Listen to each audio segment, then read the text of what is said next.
This is my hobby, the greatest hobby. Hello everyone, Hobbyist here. We are back at it again with our Talisman character exploration guide. Well, previously we have concluded the Woodland expansion characters and how they fit towards their theme. And based on the Talisman subreddit's poll, this is the next expansion we're going to be covering as far as the character side goes, the Cataclysm characters. There are 5 of them. Each of them have their own ways with dealing with the apocalypse, so let's go ahead and get into this first character. Some would prefer to live in the old world, before the Cataclysm. Personally, I like digging the old world out of the mud and ash. So the first character that we're going to be covering is in fact the Scavenger. So let's go ahead and take a look at the Scavenger's card. As we can see here, he's got a strength of 3 and a craft of 3, which is pretty average. And because we're covering a new expansion, we've got ourselves a brand new logo. As you can see, that looks like a broken column right there. That is the symbol of the Cataclysm expansion. So if you weren't particularly interested in using this entirely different board in any of the other materials that we've covered in that expansion's tutorial, then being able to look out for that logo just simply makes it easier for you when it comes to separating it from the rest of your Talisman adventures. Moving forward, the Scavenger has a fate of 3, a life of 4, he's a neutral character, and he starts in the ruins, which is why we have him where we do. And as you can see here, from a position standpoint, 1, he already is starting with 2 remnant cards sitting on top, which he may or may not be able to get access to later on. And because he's sitting on the ruins, he has immediate access to the dungeon expansion, if that's an area you're trying to go. So that is definitely something that is 2 sorts of pluses when it comes to the Scavenger. And just looking at the card of the Scavenger has 5 character abilities.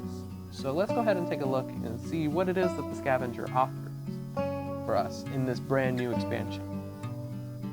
First ability states that when you begin the game, place the top 5 cards of the Remnant deck into the adventure discard pile.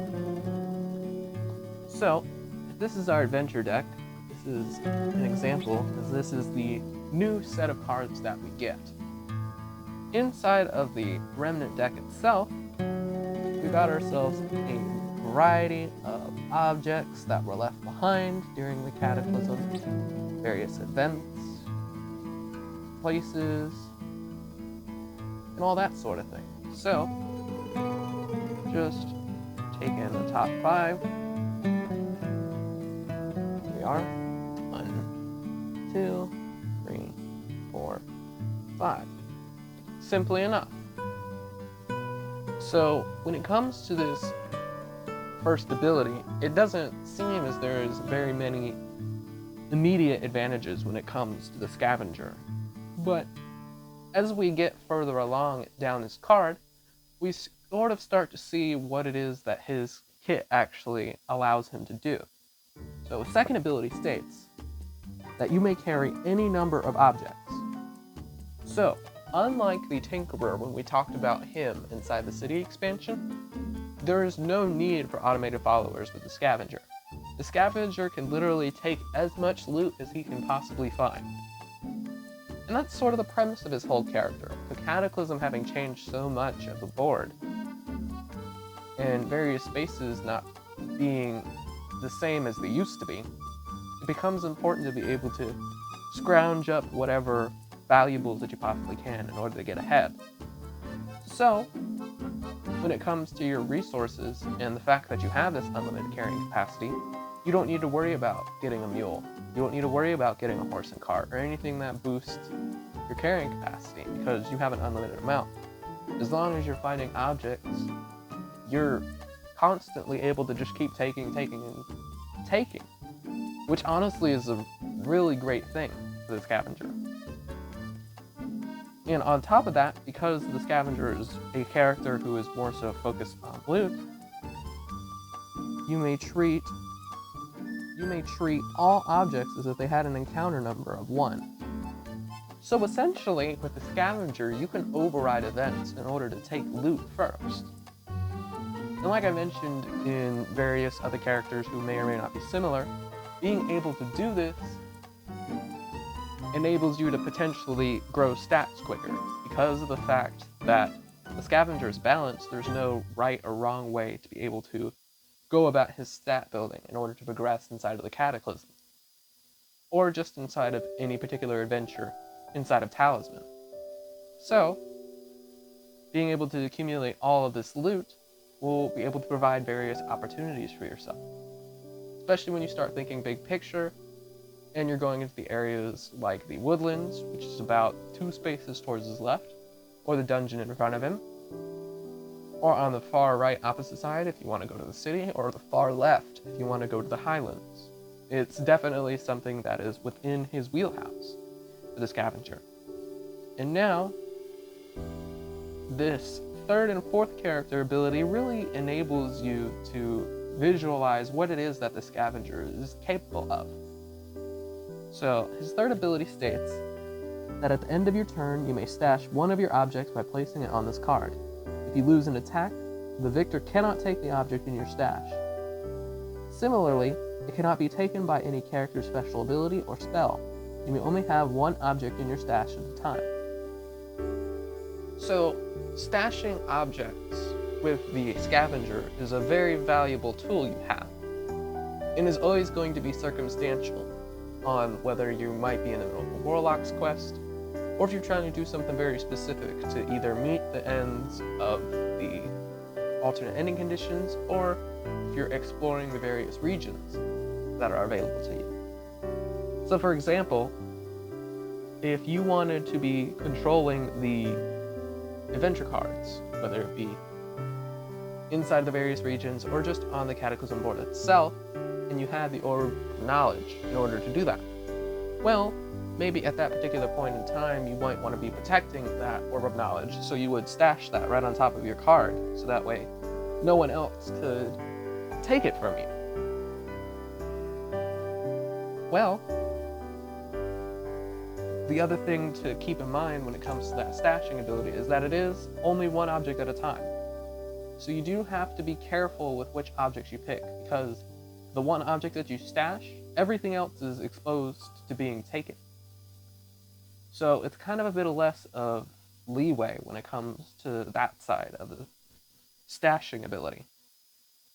But this last ability can honestly be the main difference between the Grave Robber and the Scavenger's likelihood of success, which is, when you roll a 1 for your move, you may scavenge instead of moving. If you choose to scavenge, take the top object in the adventure discard pile and end your turn. So, while the Grave Robber oftentimes takes advantage of the discard pile in order to draw from it, and it always has to be the top card, Scavenger doesn't have to do that. With these remnant cards that I got here in the discard pile, first object on top is this broken weapon, which I'll show you guys right here. And then we got this Cataclysm sword, and then we've got this mysterious elixir. So it's always going to be the first thing that's on top. Depending on how many players that you're playing with, and depending on what other movements that the other players are making, you might get a lot of objects that either characters might sell off, or they might be objects that they simply cannot possess, so they don't want to take the risk of other characters being able to gain access to those specific objects. Well, with the Scavenger, if a whole bunch of loot has been piling up, if you roll enough 1s, then you could be taking a lot more objects than the Grave Robber ever could. And honestly, I do think that if we're comparing the two characters, just because of how similar they are, I do think that the Scavenger is a better character than the Grave Robber, simply because he has a greater chance of being able to take more objects, and to be able to get those objects immediately when it comes to either scavenging from the discard pile, or if it's stashing away the objects that he currently possesses in order to save them for later. So overall, what do I think of the Scavenger? I think the Scavenger, when it comes to the Cataclysm expansion, because of the scarcity of everything, the fact that all the spaces that would normally give boosts and benefits now are spaces where denizens spawn, and the fact that you're going to have less objects, or frequently more powerful objects, that are going to appear inside this expansion. And being able to find all those objects is definitely the best way to go with the Scavenger, because you can find those objects that boost your stats, or boost your attack score, or your ability to fight in psychic combat, or any sorts of protection and that sort of thing. And the fact that you can simply hold as many as you can possibly find is honestly just great. But just take into consideration this: Scavenger is still weak to spells. Any spellcasters that we've talked about before, inside of all of the previous expansions that we've covered, is definitely something to take into consideration. Because his stats are balanced, and that there's no particular method of either going the strength or the craft route, it's possible that he could also be weak to either one of those areas if you have characters that specify that they are a specialist in strength or are a specialist in craft. So that is definitely something to take into consideration. But other than that, this is the Scavenger. I will see you guys in the next one.